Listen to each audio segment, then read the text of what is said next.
Hey, my beautiful people, welcome to the world where books are our companions, curiosity fuels our quest for knowledge, and passion drives our determination to succeed. So, this is my day number 26 of 90 days challenge for DSSB और आज के दिन की शुरुआत इतने प्यारे मौसम के साथ हुई थी तो मुझे लगा आप सभी के साथ भी मैं थोड़ा सा अपना गार्डन व्यू शेयर करूं और उसके बाद फटाफट मैंने बनाई अपने लिए कॉफ़ी, एक स्ट्रॉन्ग कॉफ़ी, क्योंकि मुझे आदत है एक स्ट्रॉन्ग कॉफ़ी या फिर एक स्ट्रॉन्ग चाय के साथ अपने दिन की शुरुआत करने की।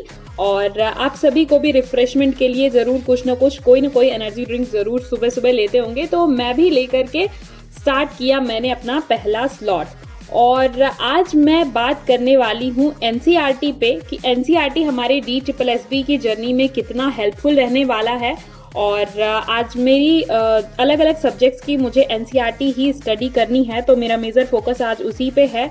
और आपके साथ जब बात कर ही रही हूँ एनसीईआरटी की, तो केवीएस और AEES दोनों के इंटरव्यू में एक इम्पॉर्टेंट क्वेश्चन बन सकता है, तो उसे क्यों छोड़े, उसे भी डिस्कस कर लेते हैं। हो सकता है कि इंटरव्यूअर का ये सवाल हो कि एनसीईआरटी हम बच्चों को फोकस होकर के पढ़ाते हैं तो क्या उसके बेनिफिट्स हैं या फिर क्यों हम एनसीईआरटी को प्रेफर करते हैं। तो सबसे पहला पॉइंट ये है कि एनसीईआरटी जो है वो हमारे बेसिक्स को क्लियर करता है, हमारे फंडामेंटल जो बेसिक्स चीज़ें हैं उनको स्ट्रॉन्ग करता है। तो सबसे पहला जो इम्पोर्टेंट पॉइंट होता है एनसीईआरटी के बारे में वो तो यही हो जाता है। एंड उसके बाद अगर बात करें स्कूल में, तो स्कूल में एनसीईआरटी का एक सिलेबस अलाइनमेंट होता है, मतलब सिलेबस पैटर्न सारी चीज़ें दी हुई होती हैं और उसी के अकॉर्डिंग हमको हमारा एनुअल कैलेंडर और सारी चीज़ें निकलती हैं और उसी के अकॉर्डिंग हमें बच्चों को पूरे साल भर पढ़ाना होता है और एग्जाम के लिए भी प्रिपेयर करना होता है। आफ्टर दैट बात करें तो क्लैरिटी और सिंप्लिसिटी होती है। वैसे तो अब हम कॉम्पिटिटिव लेवल पे पढ़ते हैं तो हमें समझ में आता है कि एनसीईआरटी जितना सीधी लैंग्वेज में लिखा हुआ है उतना क्लियरली और उतना सिंपली नहीं पूछा जाता है क्वेश्चन। कॉम्पिटिटिव एग्जाम्स में एक पॉइंट का मतलब होता है हमें उसे डेप्थ में पढ़ना होता है, लेकिन फिर भी बच्चों के लिए जो छोटी क्लासेस में हम एनसीईआरटी पढ़ाते हैं तो वो सिंपल लैंग्वेज में क्लैरिटी के साथ दी हुई होती है, तो ये भी एक इम्पॉर्टेंट पॉइंट बन जाता है। एंड उसके बाद एनसीईआरटी हमें इन डेप्थ नॉलेज देता है और छोटी क्लासेस में फिर टीचर की रिस्पॉन्सिबिलिटी हो जाती है कि कैसे हम बच्चों को इन डेप्थ नॉलेज जो है वो बच्चों तक उसको डिलीवर कर पाएं। And the last point is कि ये एक वाइडली एक्सेप्टेड रेफरेंस है, चाहे कोचिंग इंस्टीट्यूट, स्कूल हो गए और मतलब हर जगह पे जितने भी कॉम्पिटिटिव लेवल पे एग्जाम्स होते हैं तो वो एक रेफरेंस मान के चलते हैं एनसीईआरटी को और उससे ही जो भी उसके सिलेबस से बाहर जाकर के क्वेश्चंस नहीं आते हैं, तो ये एक रेफरेंस है जो कि हर जगह पे एक्सेप्टेड है। तो ये तो बात हो गई इंटरव्यू में किस तरीके से आंसर करना है, क्या पॉइंट्स कवर करने हैं। अब आफ्टर दैट मैं बात करूँगा DSSB की जर्नी में, तो देखिए जो पेपर 1 वाला सेक्शन है, मतलब जीएस वाला सेक्शन स्पेशली जो है जीए वाला, उसमें हिस्ट्री, ज्योग्राफी, पॉलिटी, इतना सारा कुछ वास्ट है। तो हम स्टार्ट कर सकते हैं अपने बेसिक्स को क्लियर करने के लिए NCERT is the best source. उसके अलावा मतलब अगर आप चाहें तो एनसीईआरटी का वन लाइनर ले सकते हैं, लेकिन एनसीईआरटी नॉर्मली जो सबसे पहले आप वहां से स्टार्ट करें वो बेस्ट है। तो पहले स्लॉट में मैं अभी कवर कर रही हूँ ज्योग्राफी की एनसीईआरटी। 3 चैप्टर्स में पहले से पढ़ रखी थी, क्लास 6 के एनसीईआरटी से मैंने स्टार्ट किया है और अभी 4th चैप्टर में पढ़ रही हूँ। तो मिलती हूँ पढ़ने के बाद। तो guys, if you are my regular viewer तो आपको पता ही होगा कि अपने पहले स्लॉट के बाद मैं जनरली चली जाती हूँ अपना मील प्रिपेयर करने के लिए और मील प्रिपेयर करने के साथ साथ आपके साथ कोई ना कोई इंपॉर्टेंट टॉपिक जरूर डिस्कस करती हूँ। तो आज का जो हमारा इंपॉर्टेंट टॉपिक है वो है हमारा स्मार्ट वर्क हमारी स्टडीज में, जो कि सबसे ज्यादा इंपॉर्टेंट रोल प्ले करता है। एंड अगर आप हमारे चैनल पे पहली बार इस वीडियो को विजिट कर रहे हैं तो please do subscribe my channel, ताकि आपको आगे भी ऐसी इंफॉर्मेटिव और इंस्पायरिंग मोटिवेशनल व्लॉग्स मिल सकें। Back to the topic, smart work is all about optimizing your efforts and maximizing productivity. अब बात आती है कि अपनी प्रिपरेशन को किस तरीके से स्मार्ट स्ट्रैटेजी से अपना स्मार्ट वर्क उसमें इंक्लूड करें। तो सबसे पहला पॉइंट ये है कि आपको अपने गोल जो है वो पहले क्लियरली सेटअप करने हैं, that each day her session में आपको क्या पढ़ना है। और सबसे बड़ी बात कि जो भी आपका टास्क है वो आपको प्रायोरिटी सेट करनी है कि कौन सा सब्जेक्ट, कौन सा टॉपिक सबसे ज़्यादा जिससे नंबर ऑफ क्वेश्चंस ज़्यादा आते हैं। जैसे जीएस वाला पोर्शन है तो अगर आप PYQs लगा के देख रहे हैं कि ज्योग्राफी से क्वेश्चन जो है वो ज़्यादा पूछ रहा है DSSB, तो आपकी प्रायोरिटी पहले ज्योग्राफी को कंप्लीट करने की होनी चाहिए। साथ ही में जब आपके गोल सेट होंगे तो कहीं ना कहीं वो आपको फोकस भी रखेगा और मोटिवेटेड भी रखेगा आपकी स्टडीज में। After that, plan and organize is also a part of smart work. That if you don't have plan, so it's not a Netflix और Amazon Prime की सीरीज ना कि जहाँ पे आप बस गए खोले और देखा कि कौन सी नई सीरीज लॉन्च हुई है और देखना शुरू कर दिया। It's study. तो आपको पहले से प्लान करके रखना होगा। लाइक एक दिन पहले आपके पास पूरी प्लानिंग होनी चाहिए कि कल मुझे कौन कौन सा टॉपिक जो है वो कवर करना है। कल की प्लानिंग मुझे आज ही कर लेनी है। एंड आपकी 1 मंथ की स्ट्रैटेजी भी आपके पास पहले से होनी चाहिए कि इस महीने मुझे कौन कौन से सब्जेक्ट खत्म कर देने हैं। जैसे कि आप सभी को पता है कि बिहार का एग्जाम का सारी चीजें क्लियर हो चुकी हैं, सारी ऑफिशियल नोटिफिकेशन आ गई, सारी चीजें हो गई हैं।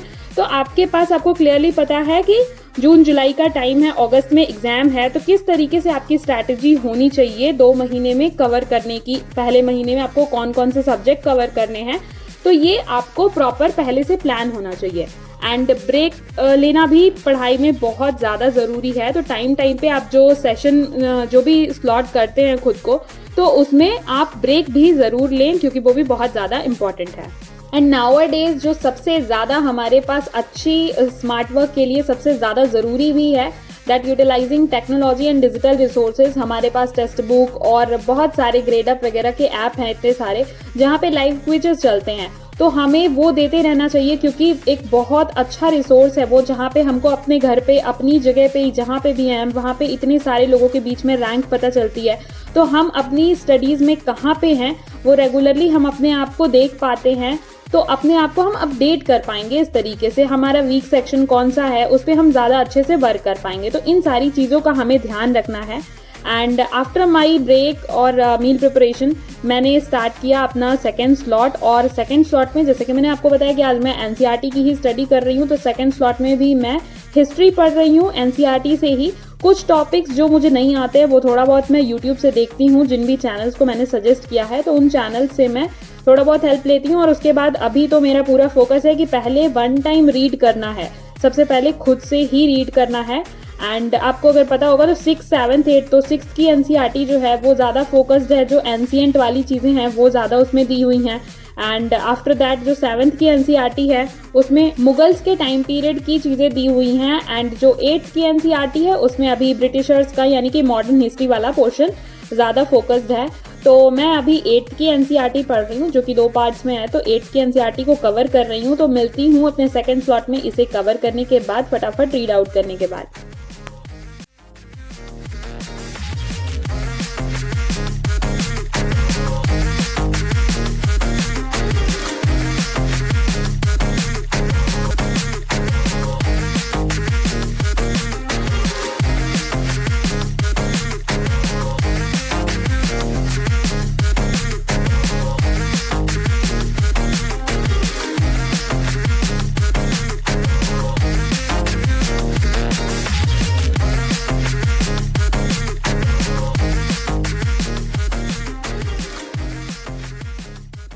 आज का मेरा टारगेट हिस्ट्री में 2 चैप्टर कवर करने का था, तो वो मैंने किया।